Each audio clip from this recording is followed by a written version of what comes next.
கர்த்தருடைய பரிசுத்த நாமத்திற்கு மகிமை உண்டாவதாக. ஸ்தோத்திரம் அப்பா. உம்மை துதிக்கிறோம் துதிக்கிறோம் துதிக்கிறோம். இந்த காலை வேளைக்காக நன்றி செலுத்துகிறோம் அப்பா. ஹல்லேலூயா ஹல்லேலூயா.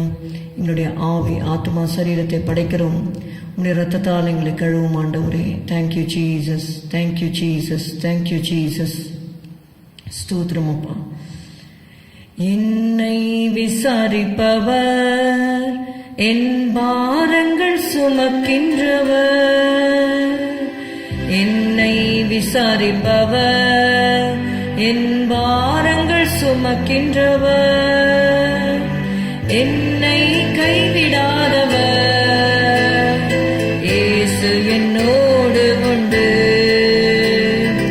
என்னை கைவிடாதவர், இயேசு என்னோடு உண்டு.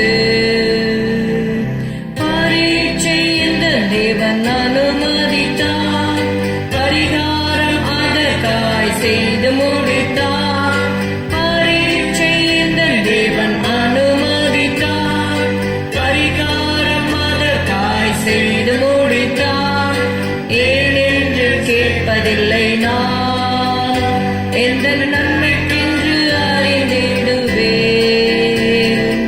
ஏனென்று கேட்பதில்லை நான், எந்த நன்மைக்கென்று அறிந்திடுவேன். கர்த்தர் எனக்கு அனுகூலம், அதை நன்றாய் அறிந்திடுவேன். கர்த்தர் எனக்கு அனுகூலம், அதை நன்றாய் அறிந்திடுவேன். கர்த்தர் அனுகூலம் என்றால் யார் எனக்கு எதிராய் நிற்பார்?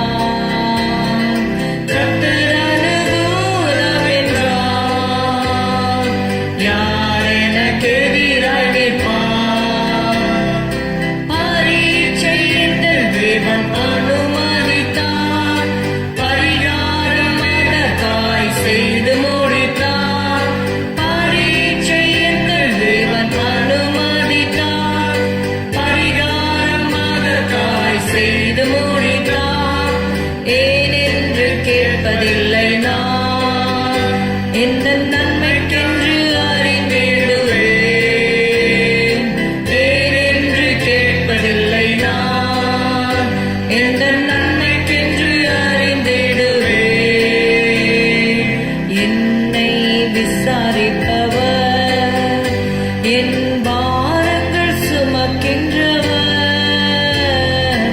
என்னை விசாரிப்பவர், என் பாரங்கள் சுமக்கின்றவர். என்னை கைவிடாதவர்,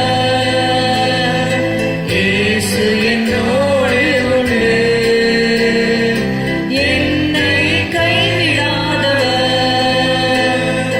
இயேசு என்னோடு உண்டு. ரோமர் 8வது அதிகாரம் 31வது வசனம். Let's turn our Bibles to Romans chapter 8 and verse 31. இவைகளை குறித்து நாம் என்ன சொல்லுவோம்? தேவன் நம்முடைய பட்சத்தில் இருந்தால் நமக்கு விரோதமாய் இருப்பவன் யார்? What shall we then say to these things? If God be for us, who can be against us? Amen. If God be for us, who can be against us? சங்கீதம் 118 6-7 வசனத்திலே நாம் வாசிக்கிறோம். கர்த்தர் என் பட்சத்தில் இருக்கிறார், நான் பயப்படேன். மனுஷன் எனக்கு என்ன செய்வான்? எனக்கு அனுகூலம் பண்ணுகிறவர்கள் நடுவில் கர்த்தர் என் பட்சத்தில் இருக்கிறார். என் சத்துருக்களில் சரி கட்டுதலை காண்பேன். The Lord is on my side, I will not fear. What can man do unto me? The Lord taketh my part with them that help me. Therefore shall I see my desire upon them that hate me. ஆமென். இங்க பார்க்கிறோம், கர்த்தர் நம்மை விசாரிக்கிறவர் மாத்திரமல்ல, அவர் நம்முடைய பட்சத்தில் இருந்து நமக்காக செயல்படுகிறவராக இருக்கிறார். ரோமர்ல நம்ம வாசித்தோம், அப்போஸ்தலனாகிய பவுல் சொல்லுகிறார், தேவன் நம்முடைய பட்சத்தில் இருந்தால் நமக்கு விரோதமாய் இருப்பவன் யார்? சங்கீதக்காரன் சொல்லுகிறார், கர்த்தரின் பட்சத்தில் இருக்கிறார், நான் பயப்படேன். எனக்கு அனுகூலம் பண்ணுகிறவர்கள் நடுவில் கர்த்தரின் பட்சத்தில் இருக்கிறார் என்று சொல்லி நாம் வாசிக்கிறோம். கர்த்தர் நம்முடைய பட்சத்தில் இருக்கும் பொழுது நமக்கு அவர் என்ன செய்வார் என்கிற 2 காரியங்களை இந்த நாளில் பார்க்கலாம். எசேக்கியேல் 36:9. Let's turn to Ezekiel chapter 36 and verse 9. இதோ நான் உங்கள் பட்சத்திலிருந்து உங்களை கண்ணோக்குவேன், நீங்கள் பண்படுத்தப்பட்டு விதைக்கப்படுவீர்கள். For behold, I am for you, and I will turn unto you, and ye shall be tilled and sown. You shall be tilled and sown. இதற்கு முன்பாக பார்த்தோம்னா அவங்க விதைப்பு இல்லாம தனித்து விடப்பட்ட ஒரு சூழ்நிலையிலே காணப்படுகிறார்கள். ஆண்டவர் சொல்றாரு, நான் உங்கள் பட்சத்திலிருந்து உங்களை கண்ணோக்கும் பொழுது நீங்கள் பண்படுத்தப்பட்டு விதைக்கப்படுவீர்கள். Now my face shall be towards you and you shall prosper and be fruitful. நான் உங்களை கண்ணோக்குவேன் என்று சொல்லும் பொழுது நாம் எதை அறிந்து கொள்கிறோம்? God says, now my face shall be towards you. என்னுடைய முகத்தை, அதாவது நான் உங்கள் பட்சத்திலிருந்து உங்களை கண்ணோக்குவேன். அதை ஆங்கில வேதாகமத்திலே ஒரு டிரான்ஸ்லேஷன்ல we read like this, now my face shall be towards you and you shall prosper and be fruitful. You shall prosper and be fruitful. The desert land will be repopulated. அதைதான் 10ஆம் வசனத்திலே ஹல்லேலூயா 10ஆம் வசனத்திலே நாம் பார்க்கிறோம், நான் உங்கள் மேல் இஸ்ரவேல் வம்சமாகிய மனுஷர் யாவரையும் வர்த்திக்க பண்ணுவேன், பட்டணங்கள் குடியேற்றப்படும், அவாந்தரமான ஸ்தலங்கள் கட்டப்படும். Let's read 10th verse of 36. And I will multiply men upon you, all the house of Israel, even all of it, and the cities shall be inhabited, and the ways shall be builded. ஆமென். கர்த்தர் ஆத்துமாக்களை இந்த வருடத்திலே நமக்கு தருவாராக. உன் ஜீவனுக்கு ஈடாக ஜனங்களை கொடுப்பேன் என்று ஆண்டவர் வாக்கு பண்ணியிருக்கிறார். நீங்கள் பண்படுத்தப்பட்டு விதைக்கப்படுவீர்கள். அப்பொழுது என்ன ஆகும்னா, God will look toward us, we shall prosper and be fruitful. நான் உங்கள் மேல் இஸ்ரவேல் வம்சமாகிய மனுஷர் யாவரையும் வர்த்திக்க பண்ணுவேன். I will give you souls, says the Lord. இது முதலாவது காரியம். கர்த்தர் நம்முடைய பட்சத்தில் இருக்கும் பொழுது அவர் நம்மேல் கண்ணோக்கமாயிருந்து நம்மை வர்த்திக்க பண்ணுகிறார். இரண்டாவது, ரூத் 2வது அதிகாரம் 13வது வசனம். Let's turn to Ruth chapter 2 and verse 13. அதற்கு அவள், என் ஆண்டவனே, உம்முடைய கண்களில் எனக்கு தயை கிடைக்க வேண்டும். நான் உம்முடைய வேலைக்காரிகளில் ஒருத்திக்கும் சமானமாய் இராவிட்டாலும் நீர் எனக்கு ஆறுதல் சொல்லி உம்முடைய அடியாளோட பட்சமாய் பேசினீரே என்றாள்.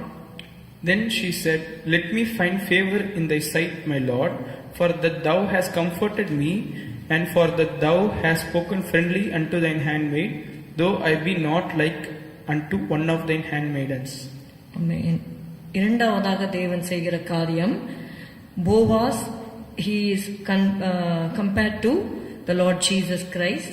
அங்கே பார்க்கிறோம், ரூத்தை பார்த்து போவாஸ் பட்சமாய் பேசினார் என்று சொல்லி பார்க்கிறோம்.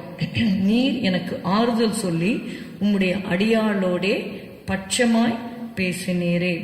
ஆண்டவர் நம்முடைய பட்சத்தில் இருக்கும் பொழுது அவர் கண்ணோக்கி பார்க்கிறவர் மாத்திரமல்ல, நம்மோடு பட்சமாய் பேசுகிற தேவனாக இருக்கிறார். அதனால்தான் ஏசாயா 40:1-2 நாம் வாசிக்கிறோம், என் ஜனத்தை ஆற்றுங்கள் தேற்றுங்கள், எருசலேமுடன் பட்சமாய் பேசி அதன் போர் முடிந்தது என்றும் அதன் அக்கிரமம் நிவர்த்தி ஆயிற்று என்றும் அது தன் சகல பாவங்களின் நிமித்தம் கர்த்தரின் கையில் இரட்டிப்பாய் அடைந்து தீர்ந்தது என்றும் அதற்கு கூறுங்கள் என்று உங்கள் தேவன் சொல்லுகிறார். Comfort ye, my people, saith your God. Speak ye comfortably to Jerusalem, and Amen. Cry unto her, that her warfare is accomplished, that her iniquity is pardoned, for she hath received of the Lord's hand double for all her sins. ஆமென். இங்கே பார்க்கிறோம், ஆண்டவர் என் ஜனத்தை ஆற்றுங்கள் தேற்றுங்கள், எருசலேமுடன் பட்சமாய் பேசுங்கள் என்று சொல்லி ஆண்டவர் சொல்லுகிறதை பார்க்கிறோம். அவரும் நம்மோடு பட்சமாய் பேசுகிறவராக இருக்கிறார். முதலாவதாக நம்முடைய பட்சத்திலிருந்து அவர் கண்ணோக்குகிறார். இரண்டாவது, நம்மோடு பட்சமாய் பேசி நமக்கு செய்ய வேண்டிய காரியங்களை அவர் செய்கிறவராக இருக்கிறார். நாம் ஜெபம் செய்வோம். ஸ்தோத்திரம் அப்பா, உம்மை துதிக்கிறோம் ஆண்டவரே. தேவன் நம்முடைய பட்சத்தில் இருந்தால் நமக்கு விரோதமாக இருப்பவன் யார் என்று எழுதப்பட்டிருக்கிறபடி ஆண்டவரே, நீர் எங்கள் பட்சத்திலே இருக்கிறீர். ஆண்டவரே, நாங்களும் உம்முடைய பட்சத்திலே காணப்பட ஆண்டவரே எங்களுக்கு நீர் கிருபை செய்யும். அன்றைக்கு ஆண்டவரே மோசே கேட்டாரப்பா, கர்த்தருடைய பட்சத்தில் இருக்கிறவர்கள் யார் என்று சொல்லும் பொழுது ஆண்டவரே, அப்பா, உம்மை நேசிக்கிறவர்கள் உம்முடைய பட்சத்திலே வந்தார்கள். ஆண்டவரே, நாங்களும் எப்பொழுதும் ஆண்டவரே உம்முடைய பட்சத்திலே காணப்பட எங்களுக்கு நீர் கிருபை செய்யும். ஆண்டவரே, உம்முடைய ஆண்டவரே முகம் எங்கள் மேல நோக்கமாயிருக்கும்படி நாங்கள் செபிக்கிறோம். நீர் எங்களோடு பேசும்படி செபிக்கிறோம். அப்பா, ஸ்தோத்திரம். எங்களை தாழ்த்தி உடைய கரத்திலே ஒப்புக் கொடுக்கிறோம். இயேசுவின் நாமத்தில் பிதாவே, ஆமேன். என் ஆத்துமாவே கர்த்தரை ஸ்தோத்திரி, என் முழு உள்ளமே அவருடைய பரிசுத்த நாமத்தை ஸ்தோத்திரி. என் ஆத்துமாவே கர்த்தரை ஸ்தோத்திரி, கர்த்தர் செய்த சகல உபகாரங்களையும் மறவாதே. Good morning. Have a good day. God bless you.